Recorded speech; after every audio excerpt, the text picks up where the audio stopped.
بسم اللہ الرحمن الرحیم۔ قرآن مجید میں اللہ تبارک و تعالی نے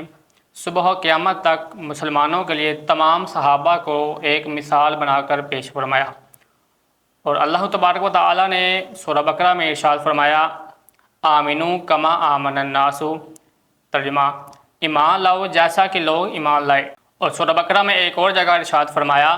اگر وہ تمہاری طرح ایمان لائیں تو ہدایت پا جائیں گے۔ جب اللہ تبارک و تعالی نے نبی اکرم صلی اللہ تعالی علیہ وآلہ وسلم کے دست اقدس پر مخلص ایمان لانے والوں کو ایک نمونہ اور ہمارے لیے ایک آئیڈیل بنا کر پیش فرمایا، تو ہم ایمان لانے والوں کو ہدایت پر قائم رہنے کے لیے ان عظیم ہستیوں کے اعمال،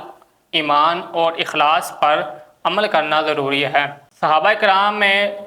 سب سے زیادہ فضیلت والے خلفائے راشدین ہیں، اور ان میں سب سے زیادہ فضیلت والے حضرت صدیق اکبر رضی اللہ تعالیٰ عنہ ہیں، اور ان کے بعد جناب حضرت عمر فاروق رضی اللہ تعالیٰ عنہ ہیں۔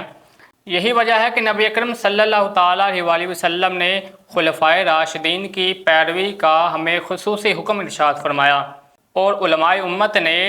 خلفائے راشدین کی زندگی کو خصوصی طور پر اہتمام کر کے محفوظ فرمایا اور امت تک پہنچانے کی ہر ممکن کوشش کی۔ امت محمدی میں صحابہ کرام کی جماعت صف اول میں کھڑی ہے،